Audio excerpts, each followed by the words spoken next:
KPM.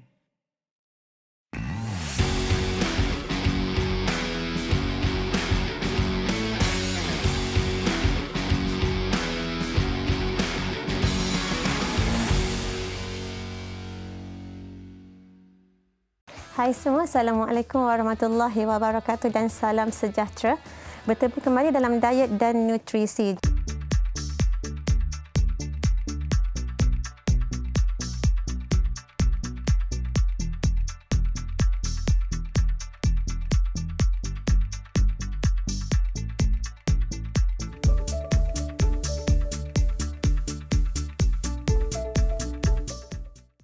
Untuk hari ini, kita akan terus membincangkan tentang pemakanan sukan secara spesifik.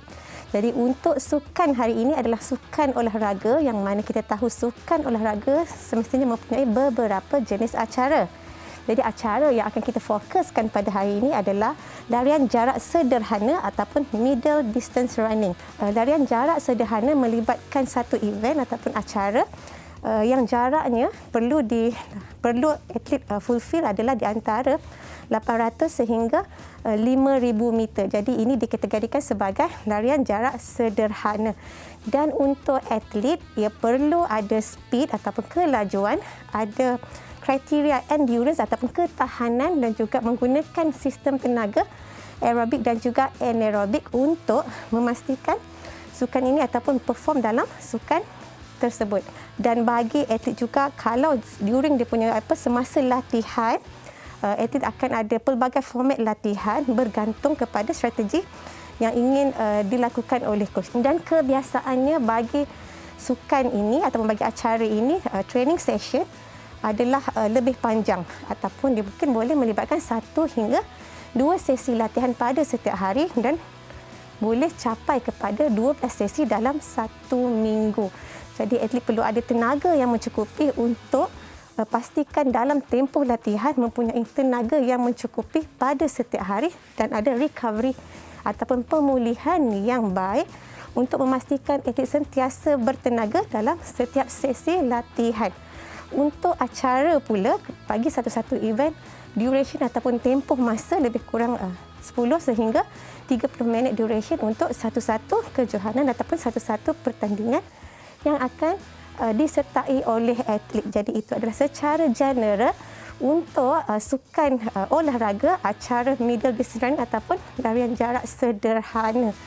Dan bagi training diet ataupun diet semasa latihan merupakan diet yang perlu diamalkan oleh atlet pada setiap hari, semestinya adalah diet yang seimbang dan mempunyai pelbagai kumpulan makanan ataupun makronutrien iaitu karbohidrat, protein dan juga lemak. Jadi atlet perlu pastikan ada keseimbangan kesemua makronutrien bersama juga status hidrasi yang baik.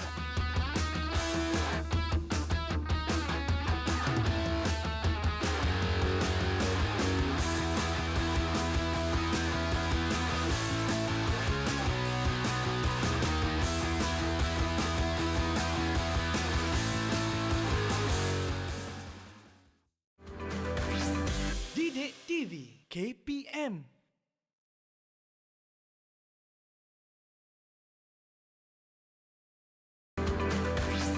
Didik TV KPM.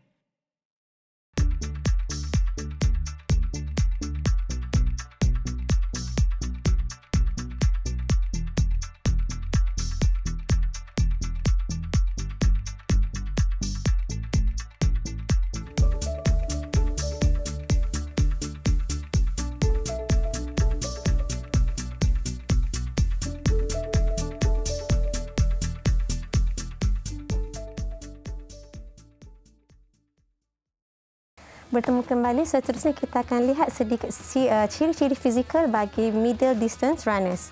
Untuk middle distance runners, ada beberapa kriteria yang perlu dipenuhi oleh atlet tersebut, antaranya dari segi ketinggian, yang mana ketinggian medium adalah sangat sesuai untuk larian jarak sederhana.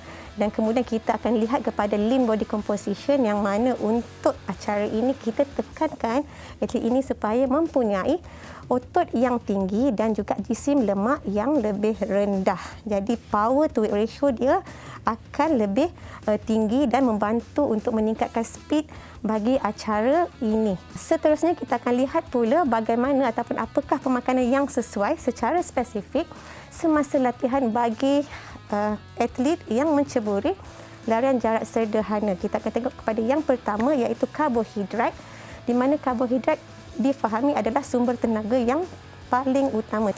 Dan kalau kita pergi kepada spesifik keperluan mengikut berat badan atlet, untuk acara ini atlet memerlukan di antara 7 hingga 10 gram karbohidrat bagi setiap kilogram setiap hari. Jadi atlet perlu tahu sama ada latihan mereka ataupun training ataupun competition memerlukan keperluan karbohidrat yang bagaimana. Itu untuk sumber karbohidrat, dan perlu difokuskan kepada sumber karbohidrat kompleks yang mana tinggi dengan nutrien dan juga tinggi dengan karbohidratnya, nutrien rich karbohidrat. Dan apabila atlet dapat tahu berapa keperluan karbohidrat secara individu, dia perlu pastikan diagihkan keperluan karbohidrat itu kepada beberapa waktu makan dan boleh ditambah untuk snack sekiranya intensiti menjadi lebih tinggi. Antara sumber karbohidrat yang baik adalah sumber-sumber bijirin, pasta, nasi, dan juga buah-buahan juga merupakan sumber karbohidrat yang baik, yang mana ia akan datang bersama dengan vitamin dan mineral bersama dengan fiber.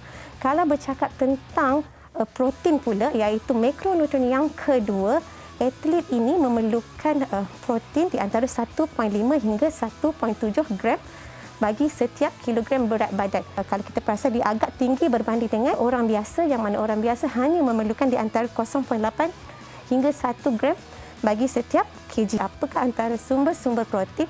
Kita ada sumber protein haiwan dan juga sumber protein tumbuhan. Jadi ambil lean meat ataupun bahagian ayam yang kurang lemak, ambil daging, boleh ambil sumber daripada sumber tumbuhan seperti tofu, tahu, tempe, dan pastikan mendapat semua asid amino daripada sumber protein ini untuk muscle mass, untuk jisim otot yang lebih baik. Kemudian bila bercakap tentang lemak, ramai beranggapan lemak tidak penting untuk semua orang ataupun kita tak perlukan lemak. Hakikatnya, kita masih memerlukan lemak untuk fungsi-fungsi tubuh yang normal. Tapi bagi atlet, kita fokuskan lemak tersebut kepada lemak yang lebih sihat, healthy fats. Yang mana healthy fats ini kita boleh dapat daripada ikan ataupun ikan laut dalam, kita boleh dapat daripada avocado, daripada olive oil, yang mana akan kita dapat mufa dan pufa yang tentunya kontribut kepada kesihatan yang lebih baik dan memenuhi keperluan lemak harian yang diperlukan untuk atlet. Jadi yang seterusnya adalah hidrasi, yang mana hidrasi dan prestasi atlet tidak dapat dipisahkan. Jadi pada setiap hari semasa latihan, semasa hari biasa, atlet perlu pastikan atlet sentiasa kekalkan hidrasi yang baik. Jumlah air yang diminum pada setiap hari seharusnya regular ataupun mencapai keperluan, dan cara yang paling mudah untuk atlet pantau keperluan hidrasi sama ada baik ataupun tidak, atlet boleh lihat sendiri warna urin ataupun warna air kencing. Jadi kita fokus kepada urin untuk clear color ataupun kita kata straw color ataupun pale color. Jadi warna yang pucat itu adalah yang terbaik untuk pastikan pada setiap hari atlet sebenarnya berada pada tahap hidrasi yang baik, yang mana ini akan membantu menjamin prestasi atlet di dalam latihan dan juga semasa competition. Seterusnya kita akan move on kepada pemakanan semasa competition. Okay, pemakanan semasa competition. Kalau tadi semasa latihan adalah training diet yang normal. Jadi kita tengok pula kalau semasa competition untuk atlet bagi larian jarak sederhana ini penting juga untuk menjaga jumlah pemakanan, kuantiti makanan yang diambil dan juga masa yang diambil. Jadi 3 hingga 4 jam sebelum competition sebaiknya atlet ambil makanan yang komplit ataupun tinggi karbohidrat, rendah dengan lemak dan juga rendah dengan fiber, tetapi ada moderate protein. Maksudnya 3 hingga 4 jam sebelum atlet masih perlu makan untuk pastikan semasa bertanding atlet mempunyai tenaga yang mencukupi. Kita elakkan pengambilan fiber yang tinggi ataupun lemak yang tinggi, yang mana ia boleh mengganggu sistem penghadaman, yang mana kesannya apabila pertandingan nanti atlet mungkin mempunyai masalah tidak keselesaan perut, ada masalah digestion yang mana akan mengganggu running session atlet semasa pertandingan. Jadi 3 hingga 4 jam sebelum, pastikan makanan yang dipilih itu bersesuaian, ada kumpulan karbohidrat, ada kumpulan protein dan juga ada sedikit lemak dan juga sedikit fiber. Yang penting ia adalah untuk pastikan atlet sentiasa bertenaga di awal pertandingan. Jadi kita perlukan 3 hingga 4 jam sebelum. Kemudian selepas itu 1 hingga 2 jam sebelum, atlet juga boleh top up energi dengan mengambil kuantiti yang kurang daripada yang 3 hingga 4 jam untuk top up kepada keperluan karbohidrat tersebut.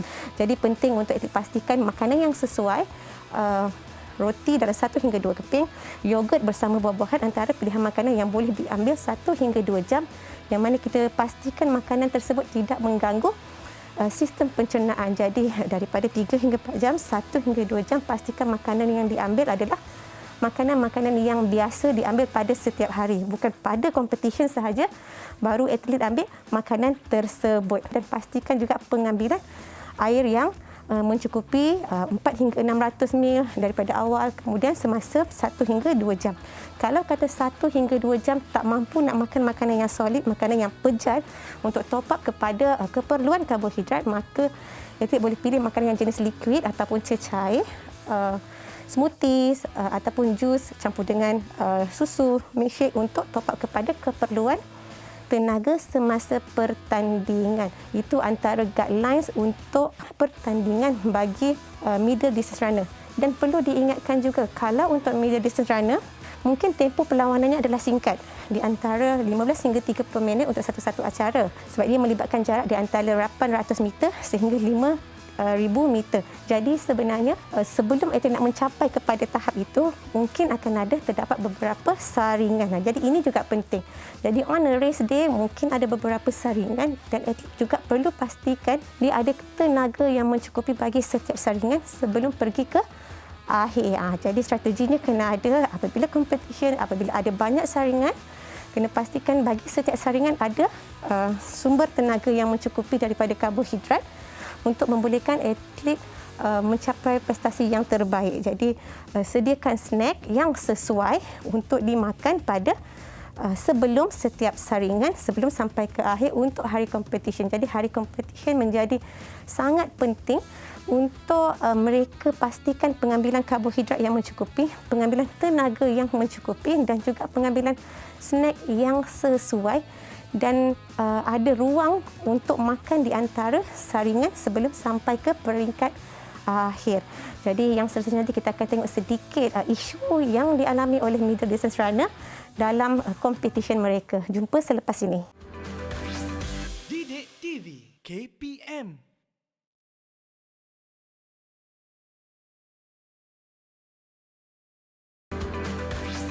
Didik TV KPM.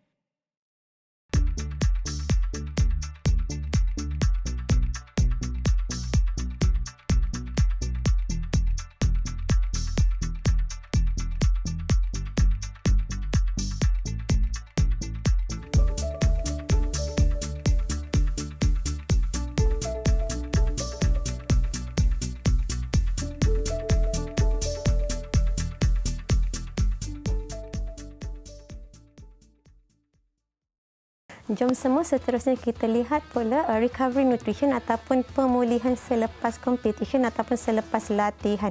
Dan ini adalah sangat penting untuk middle distance runner yang mana selesai sahaja mana-mana sesi latihan, sesi yang panjang ataupun sesi yang sekejap dan juga competition, atlet perlu pastikan ada pengambilan karbohidrat dan juga protein untuk proses recovery bermula, yang mana kita suggestkan 30 hingga 60 betul-betul selepas pertandingan atlet perlu mengambil something yang ada karbohidrat dan juga protein. Kalau karbohidrat itu kita suggest ataupun kita cadangkan di antara 1 hingga 1.5 gram bagi setiap berat badan. Dan protein lebih kurang 0.3 gram bagi setiap kilogram. Jadi kena ada combination di antara karbohidrat dan juga protein untuk proses recovery berlangsung betul-betul sejurus selepas latihan ataupun competition. Jadi betul-betul kita nakkan ada refuel kepada masa glycogen, penggantian karbohidrat untuk masa glycogen dan juga ada sumber protein untuk muscle repair. Jadi penting untuk ada recovery supaya next session ataupun sesi seterusnya atlet dapat training dengan baik ataupun dapat complete lagi selepas sahaja sesi recovery berakhir. Jadi untuk sukan ini juga ataupun acara ini juga ada beberapa isu ataupun cabaran pemakanan yang terpaksa atlet lalui.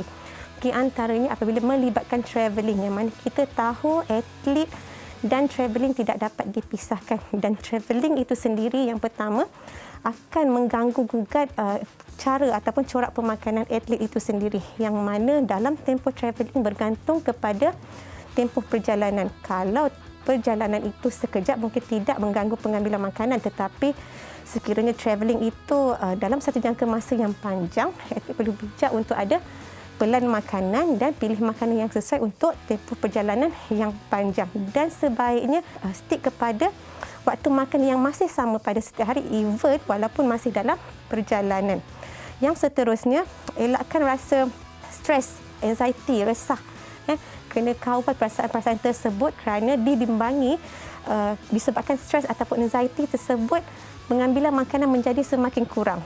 Jadi ini tak baik untuk atlet punya performance, yang mana kita tahu tenaga itu diperlukan pada setiap masa latihan dan competition. Jadi sekiranya keresahan ataupun stres ini mengganggu pengambilan makanan, kita khawatir akan ada banyak ketidakcukupan karbohidrat, vitamin, minerals dan juga protein dan juga mikronutrien yang lain.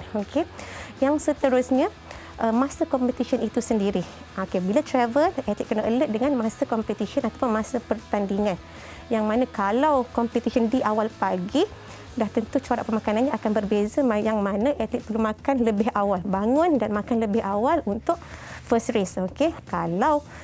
Kalau pertandingan tersebut dijalankan pada waktu petang, jadi atlet masih boleh breakfast ataupun lunch seperti biasa. Jadi alert dengan waktu-waktu competition, pertandingan yang atlet akan sertai. Kemudian tentang hidrasi, even though travel, hidrasi masih perlu dikekalkan dengan baik, dan juga kalau masa competition, kadang-kadang cuaca yang terlalu panas akan mempengaruhi keperluan air atlet tersebut. Jadi air perlu cukup untuk elakkan dehidrasi, yang mana boleh mengganggu concentration atlet. Dari segi jenis makanan, pastikan makanan yang diambil adalah makanan-makanan kebiasaan. Kita tak nak di hari competition atlet ada masalah cirit-birit ataupun diarrhea dan ketidakselesaan perut, yang mana at the end atlet tidak dapat bertanding untuk hari tersebut. Untuk atlet juga, kadang-kadang masa pre-season juga penting. Kita bimbang atlet akan makan terlebih sehingga mengganggu jisim lemak dan juga jisim otot. Jadi untuk middle distance runner, pastikan pengambilan makanan seimbang dan sesuai untuk keperluan tubuh badan supaya mendapat jisim otot yang sesuai dan juga lemak tubuh yang sesuai, dan nasihat daripada yang pakar.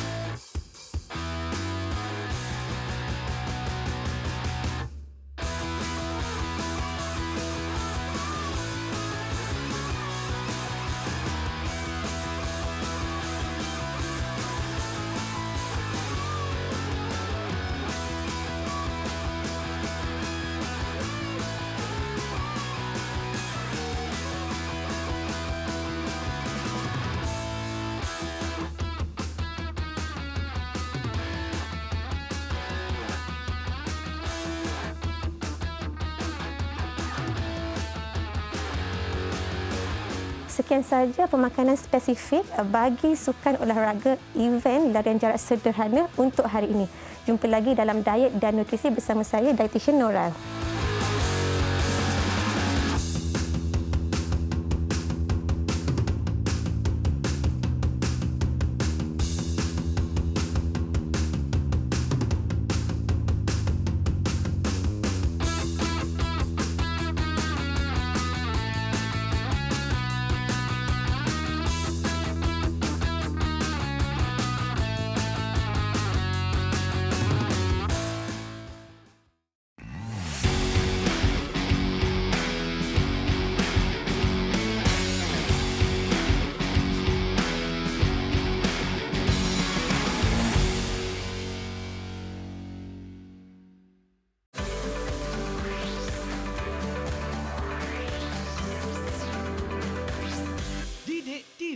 KPM